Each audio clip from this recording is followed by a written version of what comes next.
Welcome to On the Firing Line on the information station, AM 1440 KUHL. Information, education, news, and politics of firearms and ammunition is found here. If you have any questions, call us at 1-888-625-1440. That's 1-888-625-1440.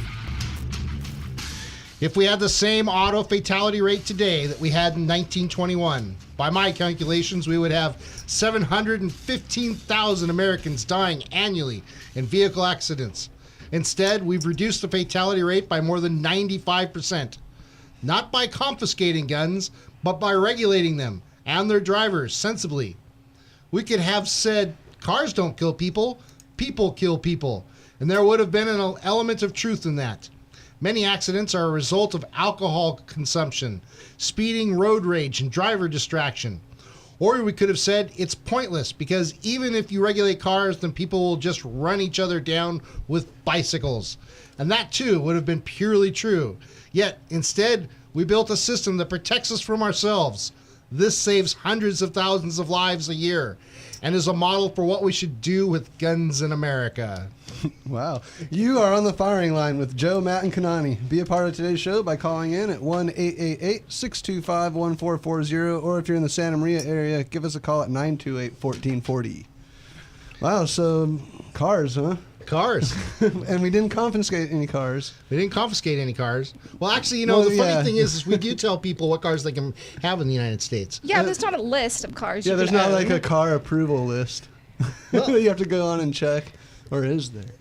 They're just not offered to us. Oh, yeah, that's right. right. You can go to Australia and other places and get cars by manufacturers like Mazda, Toyota that are completely different and are not allowed in California. Here I go. In the United States, thank you. But, as Kanani pointed earlier, there is one difference between a car and a gun. Kanani, take it away. The Constitution gives us the right to own a gun, not a car. That's the truth. Wow, truth darts being thrown left and right. I know, that's pretty fast. Early on truth darts into the face.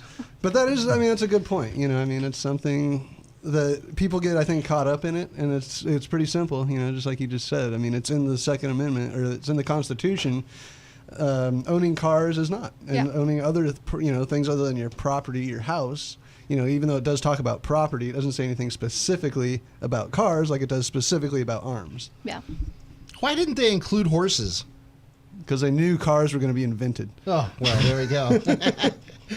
Come on. It's property, though. You can't take somebody's property and liberty, so... Yeah. Interesting. Yeah, I don't know. It is one of those things where the car's property, so it's like, I don't know. Yeah, I don't know. But they can regulate our property, right?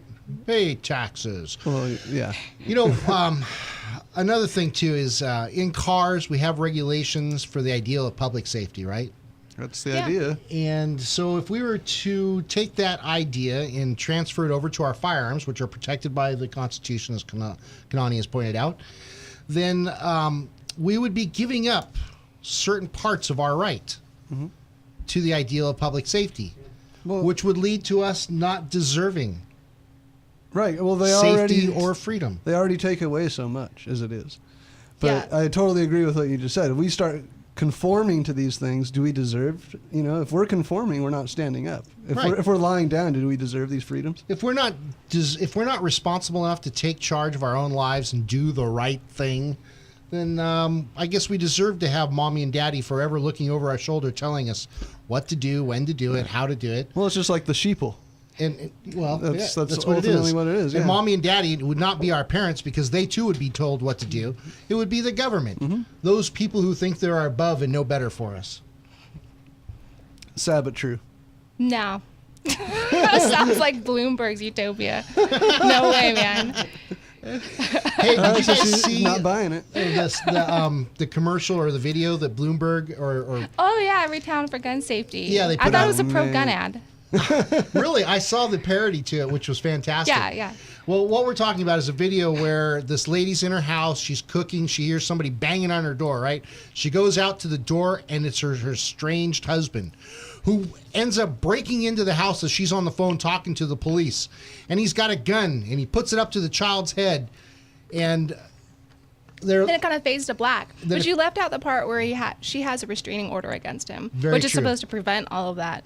Right. and their whole idea is, well, if we don't have guns in society, that person wouldn't have a gun and wouldn't be able to use it against her. How about he doesn't have crazy I see it the other way. I ex-husbands? see it like I think you saw it, Joe. I see it as the lady is now helpless because she doesn't have Exactly. a gun. It's Like Exactly. the pro-gun commercial, Yeah. like you were saying. And that's what the parody did is you turn around and she's got a shotgun and she says, oh, no, you don't. And so he Wham. drops the pistol and runs. And runs away. yeah. I mean, and see, what better boom. fix? Yeah. Yeah. Nobody died. Again, when you need a gun, nothing else will do other than a gun. Nothing How better. did that guy get that gun? You think he owned it before he became this estranged ex-husband? Well, if he had a restraining order, he had to have illegally gotten it, right? Yeah. Otherwise, you would have had Wow. to legally One given it more up. There you flaw go. in the whole thing. Yeah. Bam. Yep. Yeah. More truth darts. Yeah, and that's a good point. They try and play it like that, but if it really was the husband with the restraining order, they would have already made him at least turn the gun in for now. Well, that Yeah. shows you just how much thought went into that. Right? Yeah, I know. It's like backwards in 3 ways. All right. Well, today we're going to be talking about Supreme Court rulings, and we're going to be talking about how they like to rule from the bench. And it's kind of funny if you go back through different Supreme Court rulings throughout all of America's history, you can see where there is precedence that the Supreme Court likes to make rules from the bench and change the Constitution. When in fact the Constitution should never be allowed to be changed by the Supreme Court. The Supreme Court should be making their decisions based off of the Constitution, and not have the ability to change what our forefathers set before us, because that's up to us. And really, we shouldn't even be able to change it too much, because that's something that should be laid law that makes the standard for all of us to live by. Or at least that's my opinion. No, and that's how I feel. I mean, it's like we've said before. It's a life. It's a living document. Right. That right there is enough for that to be totally true for me. Well, in our first story, when we come back from our break, we're going to be talking about should straw purchasers be able to buy guns. The reason we're going to be talking about that is because the Supreme Court recently ruled on a police chief, I believe it was, or captain, that had bought a gun for his uncle as a gift, and ended up running into legal troubles because people were trying to say it was a straw purchase. Now, my understanding of a straw purchase is that if you buy a gun intended for somebody other than you that is legally not able to own a gun, then that's a straw purchase. Correct. Yeah. But if you buy a gun intended to give it to somebody as a gift, and it's going to be registered to them, or in other states you can give a gun to somebody, Right, and they're legally able to have a gun, I don't see how that's a straw purchase. Right, but what if you got it registered? The buyer gets it registered in that person's name and then gifts it to them, but it's still registered in the buyer's name. See, in California, we know that it has to be transferred through the DOJ. In other states, it doesn't have to be. Right, You so can it's go just a and gift. sell a gun to somebody. It's your responsibility to make sure they can have it or can't have it, and it's their own responsibility to know whether they can have a gun or not. Otherwise, they get popped when they get caught by the police. Right. So this Okay. is going to be our discussion after our quick break. I think that it should be an interesting show. Past that, of course, we'll be talking about Washington's handgun ban, unconstitutional. And then right after that, the same judge says, wait, I'm going to put a stay on this because, maybe I need to rethink this. Maybe I want some more money. Right. Maybe we'll be right back with you on the firing line, or not. I don't know. But we will be right back. You're listening to On the Firing Line on the Information Station.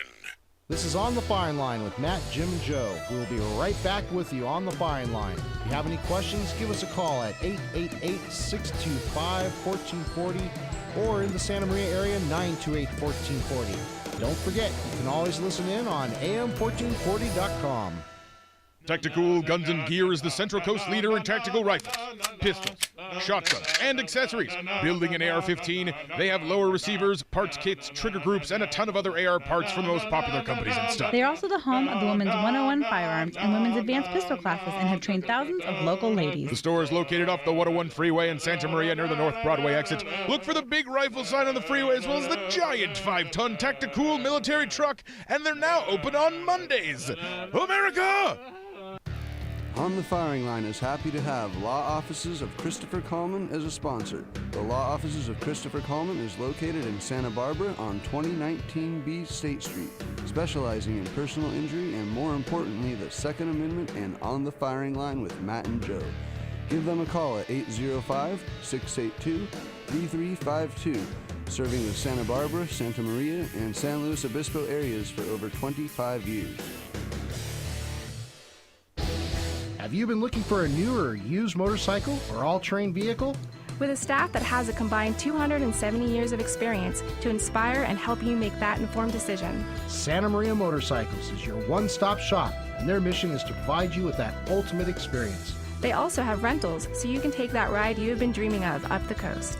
They're located at 2022 Presker Lane in Santa Maria, or give Chris and his team a call at 805-928-3668. Again, that's 805-928-3668. We're happy to have a special guest here today at the Plumbing Talk Studios, Jeremy Griffin, owner of Griffin Plumbing in Orcutt. Welcome, Jeremy. Hi, thanks for having me. So, Jeremy, the reason your plumbing company is called Griffin Plumbing is that your last name is, in fact, Griffin. Yeah, that's right. Unbelievable. Griffin, just like the legendary creature with the body of a lion and the wings of an eagle. Yeah. What a brilliant move, Jeremy. I'm a genius. To name your plumbing company after this majestic creature. A creature known not only to have divine power, but also to be a protector from all things evil. Well, it is my last name. Audience, listen carefully. If your plumbing devices are threatened in any way, I implore you to seek the power and protection of the Griffin. We're always here to help. Just give us a call. Call the Griffin. Find us at callgriffinplumbing.com or call 934-1949. You are on the firing line with Joe, Matt, and Kanani. Be a part of today's show by calling 888-625-1440, or if you're in the Santa Maria area, please give us a call at 928-1440. We're back. All right. So, what are we going to get into first here? We're going to go into the straw purchases, right? Yeah. First of all, What is a straw purchase? Straw purchase. What is a straw purchase? I don't want know. a clear Can you definition. tell us exactly what a straw purchase is? And let's hope it's not the definition set up by the Supreme Court after the ruling. No, but they actually talk a little bit about that, though. A straw purchase or nominee purchase is any purchase wherein an agent agrees to acquire a good or service for someone who is unable to or unwilling to purchase the good or service for himself, and the agent transfers the goods or services to that person after purchasing them. Okay, so unable to. Well, that to me sounds like, hey, if you're a felon, you're unable to purchase one. That's what they're going for. Is What if you're people- bedridden and you need something to defend yourself from your bedroom? I don't think that's what they meant by that, though. Yeah, that's. No, I know that's I not guess what they it's meant, possible. but I mean, because that's like physically unable to, But I think it's like what Joe's saying, where it's Legally unable to. Thank you. Yeah, legally unable to. But my understanding of it was that, the way I thought it was that it didn't really matter if it was a felon or not. Like, period, end of sentence. You don't buy guns for other people or whatever. Yeah, well, it does go on to say, though, that the straw purchases are legal except in cases where the ultimate receiver of a good or service uses those goods or services in the commission of a crime with the prior knowledge of the straw purchaser, or if, depending on the recent rulings from the USSC, the ultimate possessor is not legally able to, phone just went, to able purchase or the goods. It does say, though, that in the Abramski versus U.S., the court held that a straw purchaser can be convicted under a specific code for making false statements about, quote, any fact material to the lawfulness of the sale of a firearm, regardless of whether or not the true buyer could have purchased the gun with or without the straw. So basically, when you fill out that 4473, which is the form that you fill out, the very first line says, is this gun intended for you? Right. Well, that's a tricky question. And let's just start by this. In a 5-4 decision, the Supreme Court ruled on Monday that gun purchasers will have to disclose for whom they are buying a firearm. The court held that the straw purchasers or buyers who are not the final gun owner must indicate the intended owner on federal forms, even if both are legally allowed to own guns. Writing for the court, Justice Ellen Kagan argued that to allow straw gun buyers would be to undermine the entire purchasing system. And she goes on to say, Bruce Abramski, a former police officer, brought the case after a grand jury indicted him for claiming he was the actual transferee buyer of a Glock 19 handgun intended for his uncle. He also signed a form acknowledging that falsely claiming ultimate ownership was a federal crime, notes Kagan. Abramski, however, argued that he was not violating the law because his uncle was legally allowed to own a gun. The straw purchaser doctrine certainly cannot apply where a gun buyer purchases a firearm for another lawful buyer, wrote Embransky's attorneys. In that circumstance, the underlying rationale for the doctrine, preventing guns from falling into the hands of those not legally entitled to possess them, does not apply. It goes on to say that Justice Antonin Scalia, joined by Chief Justice John Roberts and Justice Clarence Thomas and Samuel Alito, dissented with the court's opinion. The majority said Scalia is applying the straw doctrine to a case it wasn't meant to address, one where both Embransky and his uncle were legally allowed to have guns. The court interprets this criminal statute to punish conduct that its plain language simply does not reach, wrote Scalia. Scalia, thank you. Scalia. Tomato. Okay, the National Rifle Association agreed. In a brief, NRA attorneys insisted that the question Abramsky answered falsely was meant to criminalize the legal transfer of firearms between non-prohibited persons. Rather, by including such a question, the NRA says the federal government oversteps the intent of the straw purchase law to penalize third parties for buying guns without the intent to resell them illegally or to criminals. Dan Gross, president of the Brady Center to Prevent Guns Violence, said the ruling was a big victory for gun safety. Once again, the Supreme Court rejected efforts by the corporate gun lobby to undermine federal gun laws, reaffirming that the sensible laws can have a big impact while being consistent with the Second Amendment, he said in a statement. Hogwash. It wouldn't matter what corporate gun people wanted to do, even if they were doing the right thing. I think the Brady campaign would have a problem with it. And the Brady Center would be. Like, it wouldn't even matter. Something with guns? Yeah, that's a problem. Yeah. I have a problem with that. That's what they would be thinking. See, personally, I look at it like this. This cop that bought the gun bought it for himself to give to an uncle. Who was also legally able to own it. Who was legally... Why didn't his uncle do it? So, in all essences, he didn't lie on the form because he did buy it for himself to use as a gift. Yeah, okay, but that can be picked apart quite a bit, right? I mean, obviously. Then we're back to the intended recipient of the gun is where that falls apart. Because he knew he was going to give it to someone else. I think the lawyers had a field day with this one. Oh, I bet the they loose did. language of the law, like it is with a lot of the Second Amendment stuff, provided that for the lawyer. Yeah. I don't really think it was right that the former police officer, had these charges brought on him. No, I don't believe so at all. I need to ask you a question. Okay. Now, he still is the owner of the gun, correct? The police officer. Right. Just because he handed it to somebody else, even as a gift, he's still the owner of the gun. Is that not right? Not if possession is 9/10 of the law. No. I mean, if I give you the keys to my car, because you mentioned cars, right, and you took my car and you killed somebody in it, it'd be your fault. It's still my car and it's my fault, right? Isn't that correct? Yes. And my insurance. Even if he's insured and he has the legal right to drive, it's not the the person that gave him the car's responsibility. No, but it's anymore, still my car. It's not your car. Your car did not get in an accident. Your car, you weren't even driving your car. You were driving my car. I legally registered in my name. So I just so happened to give it to you because you had to get to work today. And you killed somebody on the way to work. It's still my car.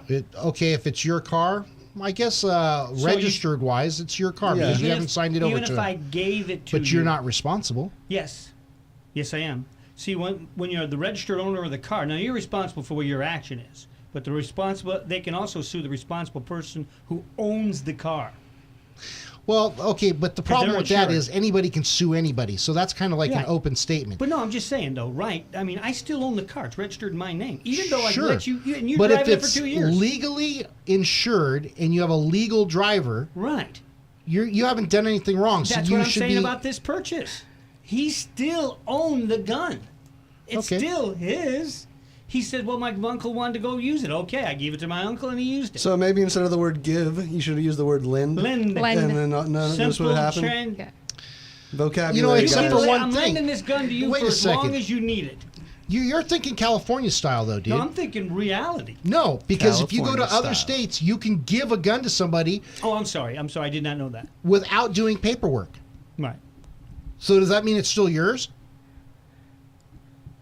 Possession is 9/10 of the law. Well, I would think if you registered it in your name, yeah, and then but you could say, hey, once you give it away, it's gone. But it's still registered to you, though, right? No. Well, it's registered as the initial purchaser. Right. That's it. Period. Okay, but you go out, you live in the hills and you shoot wild animals for food. Right. And I gave it to you. Oh, you need it for, okay.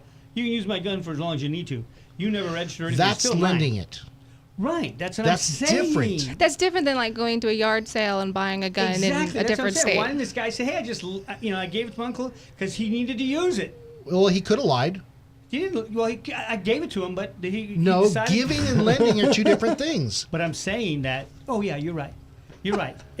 If you're going to cut it that way, but I had this total idea. We have to cut it that way. Yeah. Yeah, We I have guess, to cut I it that guess. way. Well, according to the court, it did. Well, that's what I'm Well, saying. right. We have to play the game, and that, unfortunately. I don't know. I was just trying to play the devil's advocate there. Well, good try. You know what? I don't But, like yeah, I'm going to Keegan. cut it right there. I don't dude. like Keegan at all.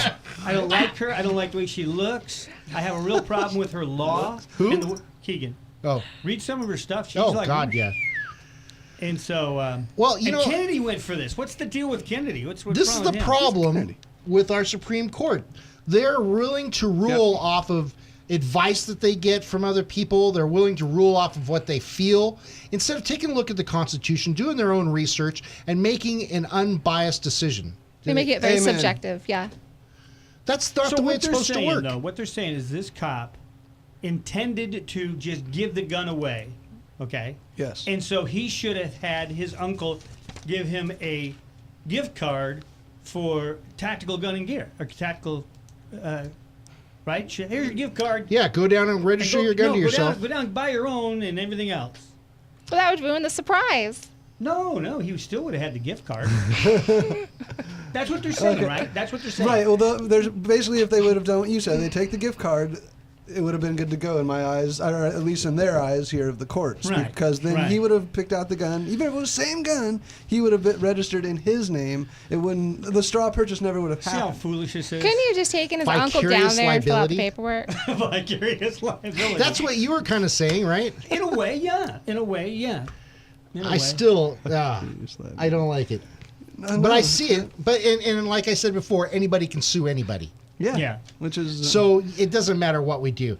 But what this is really about is what is the definition of straw purchase, and this is redefined what a straw purchase is. Yeah, we've really cleared that up for me. I don't think we have at all. No, I did. It threw, Okay. it threw confusion to I everybody. think we just sort of stirred up the puddle and made it So muddy. what do you out there think? You, the public. I mean, we want to hear Yeah, your phone yeah. calls. We want to know what you think. One more thing. Was the Supreme Court right to rule against straw purchasers? One more thing. What? Okay.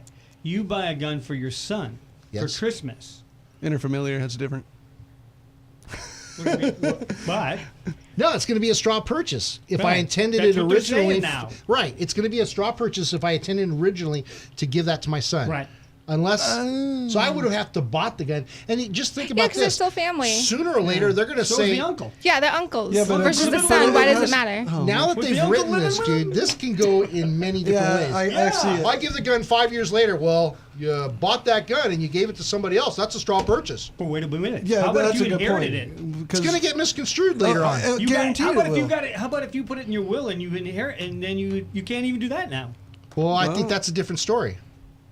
You purchased a gun in your name and you gave it to somebody in inheritance. It's the same thing. Well, I guess in a sense then, it you know, could be. Yeah, no, I mean it is. I Somebody guess- give me ammo. Well, Somebody give me a call. well, that's the Phone thing. number here is. 1-888-625-1440 We or can go pretty far with this 928-1440. I mean, but honestly, Oh man. Well, I think to go back to that definition, it's Yes. it's a straw purchase for someone who's unable to or unwilling to purchase the good or service for himself. So Unwilling. if his uncle already owns a gun and he would have bought a gun anyways, or is legally able to own a gun, he just didn't know this one was coming, then it probably doesn't fall within the definition. No, Like I'm thinking somebody buy who's that. against guns or somebody who doesn't want a gun, but now we're gonna buy it for so and so. I'm gonna force him to have That's this not off. gonna force them to have it, but they would be unable to or unwilling to. they forgot to add one little word in that thing when they made that law.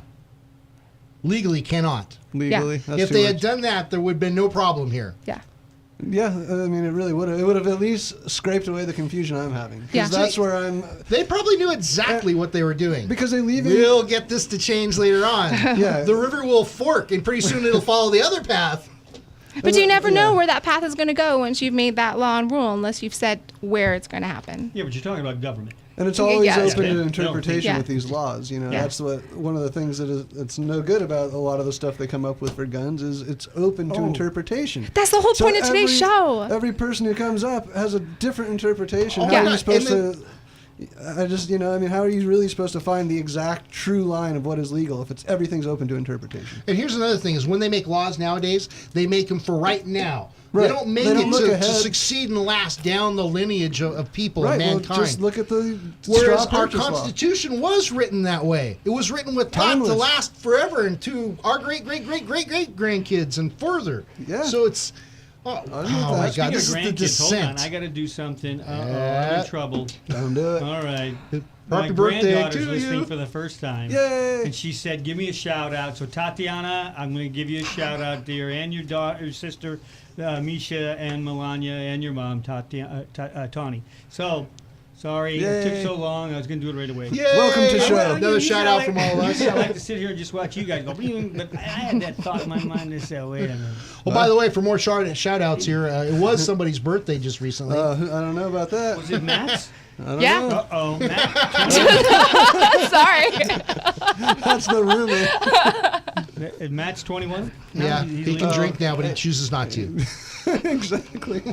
Finally. He's had his fill.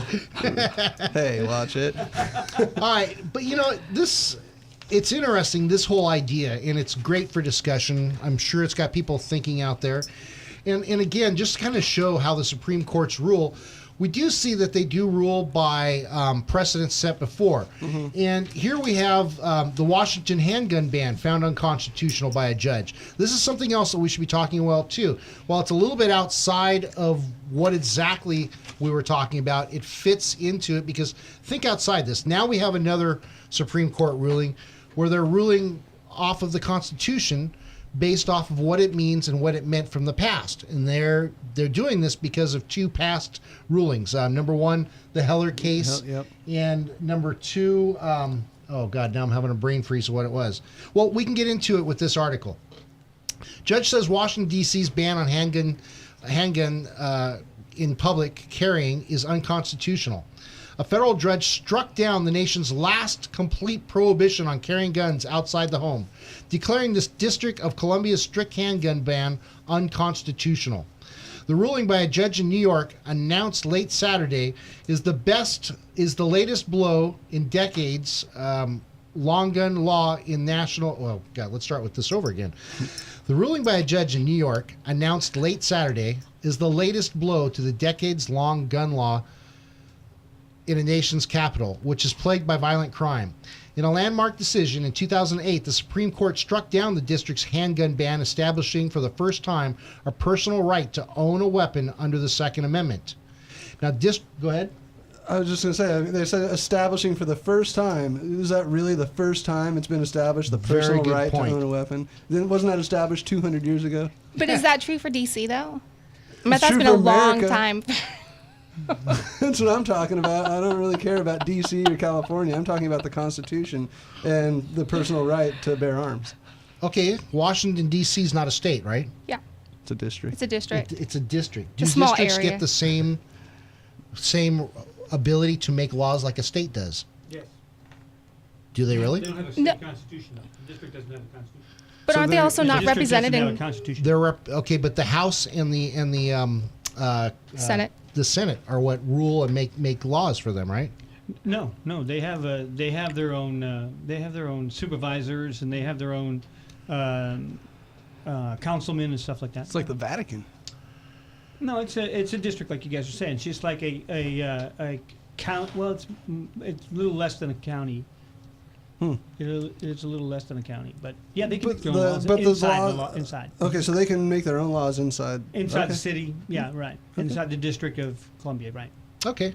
Well, then let's go on. District Court Judge Frederick J. Skolin Jr., a former Army colonel appointed to the court by President George H.W. Bush, ruled that the right to a weapon extended outside the home both for residents and visitors to Washington. Going well beyond the Supreme Court decision in District of Columbia versus Heller, Skolin found that carrying arms outside of the home for self-defense well within the legal definition of the right to bear arms enunciated in the Second Amendment. Yeah. Fantastic. Yeah, that's what I would think. In the Heller case, the Supreme Court did not address whether the Second Amendment allowed someone to carry a weapon outside of the home. The High Court was repeatedly turned down invitations to decide the issue. They want to stay away from it so far because they want to be able to give states the right to make their own decisions. When the truth of the matter is I think John Contos has pointed out to us before, is the Supremacy Clause, which says the Supreme Court, it rules, not the Supreme Court, the Constitution rules. Constitution rules over all, and that's the way I think of this again when it says the Second Amendment, or says, all this stuff has been touched on before by just the fact that it shall not be infringed. Right. All right, Scullin, who presides in Syracuse, but was assigned the case by Chief Justice John G. Roberts Jr., relied heavily on U.S. appellate court rulings striking down public carry bans in San Diego County and Illinois. Wow. Smart. That just... Smart. Yes. That's pretty strong right there. Not only that, but you know what? The guy who did this, he was really following this. He was really trying to get case after case and find the right stuff. That's stack good. him up. And just got him. Well, yeah, because if we do look at the San Diego the San Diego County case, those judges really pointed out within the Second Amendment how it is supposed to be used. We read it here on the air just a few months back, and it's a great ruling. Absolutely. Now, for plaintiffs and the Second Amendment Foundation, a gun rights advocacy group challenged the District of Columbia ban when it was rewritten following the Supreme Court ruling. The revised law allowed police to issue gun permits for self-defense inside the home. That process effectively prohibited non-residents from obtaining permits and limited an individual's right to self-defense, according to the plaintiffs, who challenged the law in 2009. The case stalled in the crowded federal court system, but was eventually assigned to Scullin with a goal of speeding up the process. Although Scullin found that Washington's law violated the Second Amendment rights, he said that the government could place some reasonable restrictions on the carrying of handguns, such as bans in public schools, age restrictions, and mental health requirements. Such measurements amount to a proper balance between gun rights and public safety. That I disagree with, because public safety has got to be thrown out. We cannot be ruling by that. Yeah, because that's just their, like their pedestal. That's their platform is public safety, and you can do so many things in the name of public safety, but it's just that loose terminology. Now look what we get for it. The EPA, we get exactly. I mean, it's an endless amount of BS that you can do. Okay, he wrote in a 19-page opinion, a gun owner may simply decide not to enter a school, he said, and would experience a lesser burden on the right to self-defense. Scullin did not stay enforcement of his ruling pending an appeal, leading gun rights groups to assert that it was now legal to openly carry a handgun in Washington. The city is expected to seek a stay after the ruling from Scullin or a federal appeals court. Now, that's all interesting. He's made his decision here, right? Sounds like it. But on the very next article, we find just 2 days afterwards that a federal judge stays his own ruling on Washington, D.C. handgun ban. No, what judge would that possibly be? I want to know why. Yeah. I want to know if he was pressured. I want to know if he went back and listened to all the hype and everybody else and their own ideals of what the Second Amendment is, that now he's confused. Why doesn't he just go to the Second Amendment, go to the Federalist Papers, go to all these different places where he can to get the point of why it was written, how it was written, and the way it was written? And on that thought, maybe we should take a quick break and let everybody think about that, and give us a call if you've got an idea about this. We want to hear from you. John, give us a call and tell us your opinion on this. Anybody out there? 625-1440 and 928-1440. We'll be right back with you on the firing line. We'll be back to more of On the Firing Line with Joe and Jim after this. This is On the Firing Line with Matt, Jim, and Joe. We will be right back with you on the firing line. If you have any questions, give us a call at 888-625-1440 or in the Santa Maria area, 928-1440. Don't forget, you can always listen in on am1440.com. Tactical Guns and Gear is the Central Coast leader in tactical rifles, pistols, shotguns, and accessories. Building an AR-15, they have lower receivers, parts kits, trigger groups, and a ton of other AR parts from the most popular companies and stuff. They are also the home of the Women's 101 Firearms and Women's Advanced Pistol Classes and have trained thousands of local ladies. The store is located off the 101 freeway in Santa Maria near the North Broadway exit. Look for the big rifle sign on the freeway as well as the giant 5-ton Tactical military truck, and they're now open on Mondays. America! On the Firing Line is happy to have Law Offices of Christopher Coleman as a sponsor. The Law Offices of Christopher Coleman is located in Santa Barbara on 2019B State Street, specializing in personal injury and, more importantly, the Second Amendment and On the Firing Line with Matt and Joe. Give them a call at 805-682-3352, serving the Santa Barbara, Santa Maria, and San Luis Obispo areas for over 25 years. On the air with the Midnight Mystic is one of our regular callers, truck driver Charlie. Boy, I just seen another one, Midnight Mystic. Another Griffin, Charlie? I'm telling you, they're all over the Central Coast now. How long have you been on the road now, Charlie? 2, 5, 8 weeks, I don't know. Perhaps you should park the truck and get some sleep, and maybe the Griffins will disappear. Well, there it is again. I'm going after it. What does it look like, Charlie? Holy mackerel. It's got the body of a lion and the head of an eagle. Is it flying, Charlie? It's on the side of a white truck. Is it a Griffin plumbing truck, Charlie? Could be. I don't know. I'm pulling right up to it. We seem to have lost contact with Charlie, but I'm sure he'll be okay because Griffins, just like the good folks at Griffin Plumbing, are here to protect and serve. In fact, if your plumbing devices are threatened in any way, call the Griffin. Find us at callgriffinplumbing.com or call 934-1949. Welcome back to On the Firing Line with Joe, Matt, and Konami.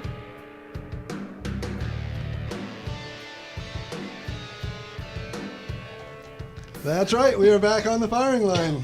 Give us a call at 1-888-625-1440, or if you're in the local 805 area, 928-1440. As we're talking about a lot of stuff, I'm real confused. So if you guys have any questions, want to talk about it, give us a jingle. Jingle, jingle. I think Connie wants to say something about vicarious. No. Oh, about the judge and why he decided to go back on his ruling. Yeah, I kind of think he should have just sort of manned up and owned his job there. I think so. I think you're 100% right. Especially on that level, when you're up Right. there, and this Judge Scullion, or That's the Supreme Court Justice Roberts said, "Hey, look into this." Yeah, at that point, when you're up at that high level, you can't just be like, "Oh, well, I think I'm gonna do it. No, I'm not gonna do it." Let's go back to how it was a couple days ago. Yeah. I mean, you're getting paid to make those hard decisions. Don't be a wuss about it. Yeah, seriously. Honestly, I would say, and Jim, you pointed out something while we were on break, is that he probably did sit quietly for weeks to figure out what he was going to do, studied on his own, looked at all the cases, got all of his information, and then decided on his own, this is what I'm going to do. And then to come back a couple of days later, just to reverse it. He probably got a visit from somebody higher up in the administration that said, hey, you really need to rethink this, or guess what? No, they can put a stay on anything, even on their own judgments, because if somebody brings in something that's new to the case. But what's new to this case? I don't know. That's Nothing. what I'm saying. He had plenty of time. It really doesn't say anything. This article that I have, federal judge stays his own ruling in Washington, D.C. This Judge Frederick Scullion ruled that people could carry handguns outside their home for self-defense. And a federal judge who struck down the District of Columbia's ban on carrying handguns outside the home has stopped his ruling by from going into effect for about 3 months, so city lawmakers can respond with new legislation. Oh, okay. Yeah, well, see, that's new. Okay, I didn't know. So they want to make new legislation because they still want to control what people are going to do and how people can have firearms. But then they should have then held on to his ruling and then waited for that legislation to come up so that he could then change it. Not go, I think I'm going to wait for a few months while you guys figure out what you're going to do. Yeah, but a stay just means that I'm going to hold back my ruling, but they only got to the 22nd to come up with something better.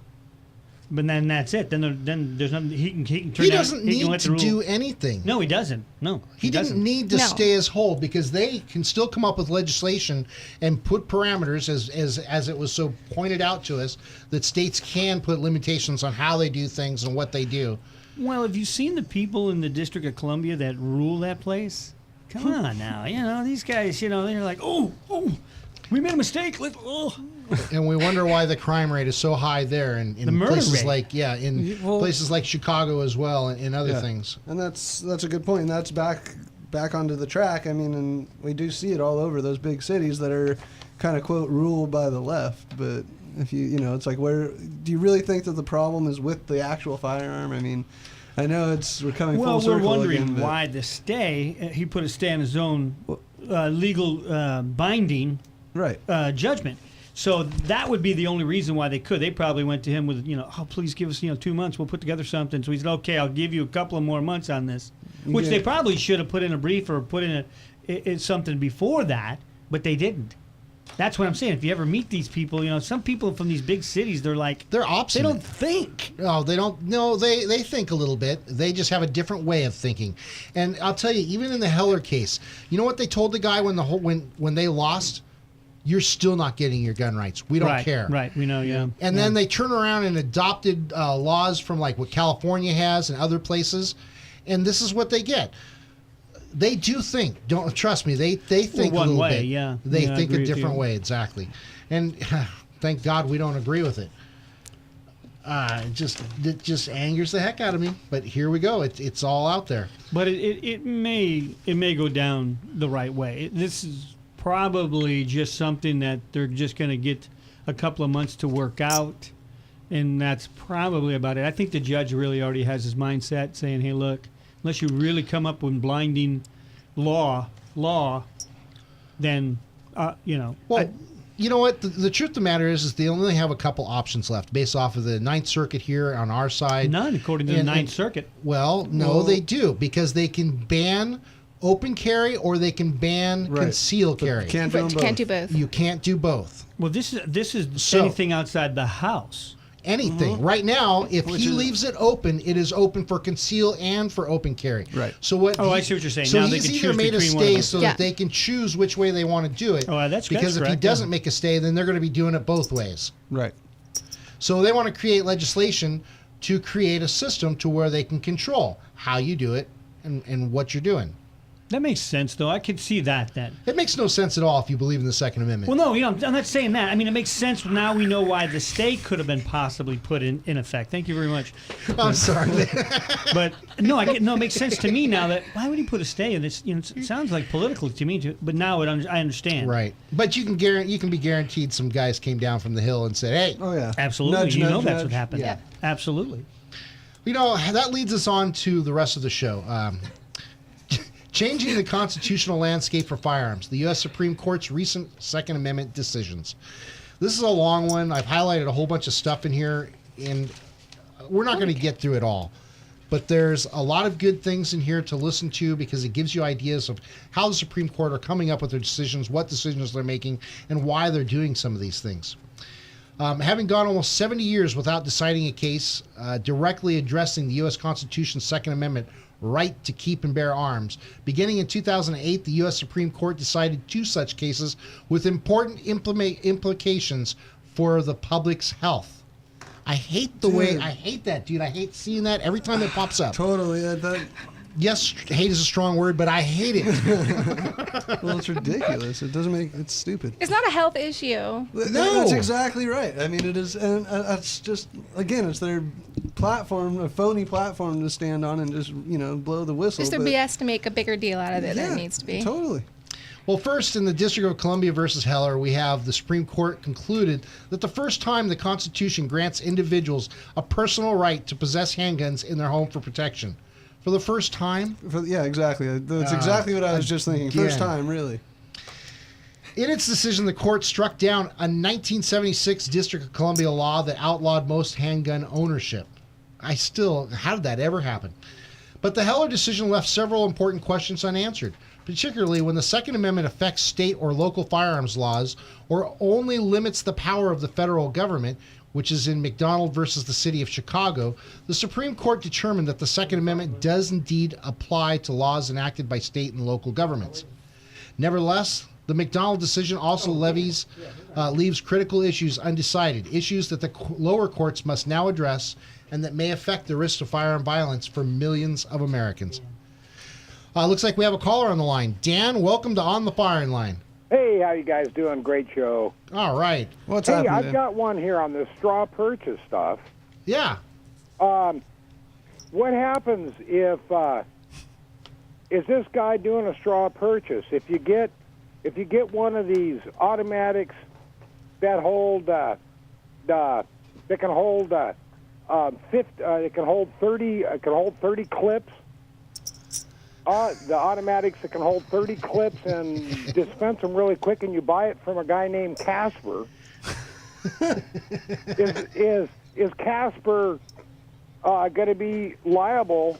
And then how do you prosecute a ghost? You don't. I just had to do a tongue-in-cheek on that one. But no, I mean, it's totally true. Hey, I don't know if you checked YouTube on him, that De Leon. He's got a YouTube channel? No, just type in gun control and De Leon. Oh. Wait, you brought up a great point here. I just thought of something. Uh-oh. De Leon should be arrested for a straw purchase. No. He's the recipient of the firearm. Whoever gave him those firearms should be arrested for having a firearm and giving it to him without registering it to him. Because I doubt that those guns that he showed up there were registered to him. Right. Oh, it's the same thing with that. Oh, what's his name? Chris or whatever. They had that 15-round or 30-round mag. Yeah, 30 caliber clip magazine. Yeah, no, he was showing this thing, not legal to have it where he was. Why didn't they prosecute him? He's got a prop, but it's a real deal. That's a very good point. Yep. But, I mean, that's just a good example of how, these guys higher up the pole are immune to that type of stuff. And, they think that the way they're doing it is the correct way. They don't know that they're looking stupid. They think they're looking awesome. You know what? There's another great one on YouTube. It's a sheriff showing a trained person with a 30-shot clip and then 3 10-shot clips and changing them. Right. And that, I don't think was, true, because they had to hit 3 targets. He was doing the 3 targets, but he could change the clips, 3 10-round mags, as quick as he could do a 30. Yeah. And what they're saying is somebody in home defense, you should be able to have a Glock that'll hold 17 or something, because you're frightened and you're going to miss.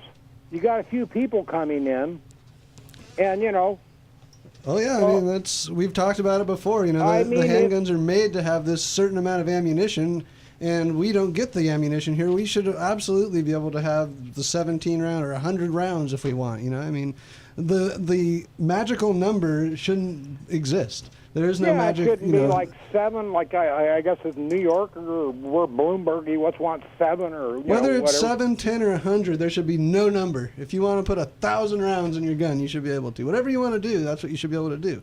If you can own the gun legally, why are there restraints on that? And you should be able to build a gun too. That's the other stupid thing. They got that law where I don't know if they passed that one where you got to go get a serial number if you manufacture your own firearm. I mean, it's just this whole nanny state thing.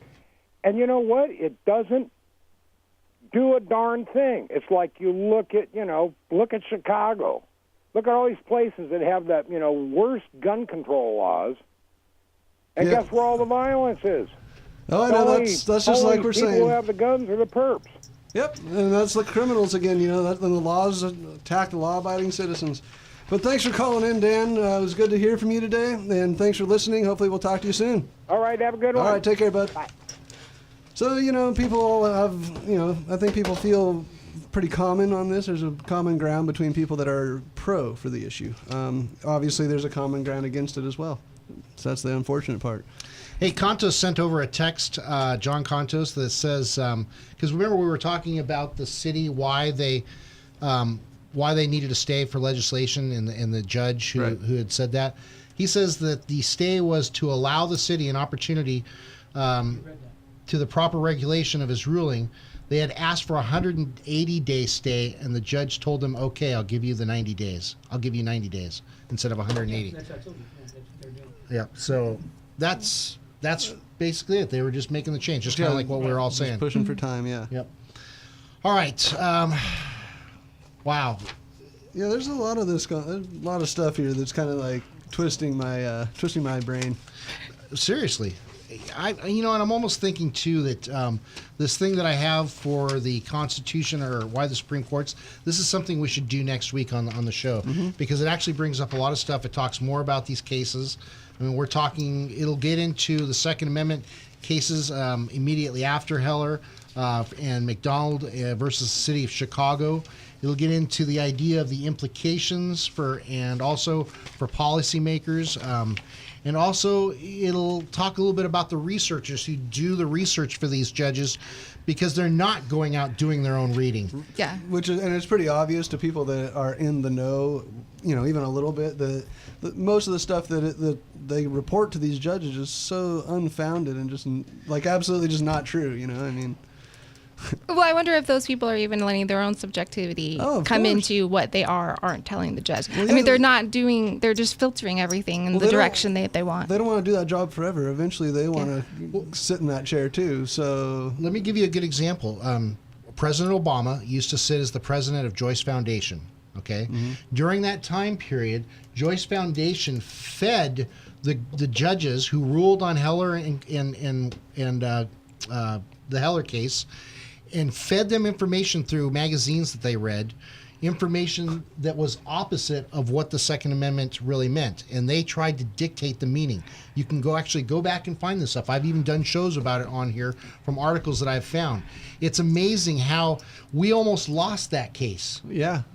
And the reason being is because they swayed the judge's decision, because they didn't go out and do their own homework. They read, and they had people that were researchers find out this information who was exactly like Kanani said, swayed by their own ideals and different things like that. So it's that close that today's times we can lose our rights that easily. It's up to us to fight the big fight and to vote for the right person. It's kind of like we were talking about the other day with the NRA. We need to, and I don't mean to sound like, hey, we need to go out and reprogram people, but we need to re-educate them. We need to get the NRA to go out there and put signs up, put commercials out, to re-educate with the truth. Let the truth stand strong. Yeah. Because it can fight through all the crud if we give it a chance. That's a good point, because in a lot of those stuff that, people just, if they're anti-gun or if they're on the fence, they either already kind of have their decision made up, or they don't see it in a positive light, but if they had some sort of, they could do a spin on TV commercials that actually brought, reality, like day-to-day life of something other than just people defending themselves in their home, then I think that might help make that connection. Can you imagine a commercial that said, 5 years ago, we would have said the car ran into somebody, but today we know the truth. It's the driver. The driver ran into somebody. No kidding. Well, it's just, you turn on the Sportsman channel and there's literally Smith & Wesson M&P commercials on TV and stuff, how come those aren't more infused into regular television? And I think the answer to that is because people are so afraid and it's such an evil thing, guns. And I was surprised to see a shooting gallery with airsoft guns at the carnival yesterday. You're right, especially in California. You think, yeah. I wonder if I don't wonder, I'm pretty sure of this, that there's more politics going on with why we don't see those commercials, because there's stations that don't want to see those things. You're 100% and right. I'm surprised, well, now I actually am kind of surprised as I learn a little bit more about what's going on, is that the government really isn't that impartial.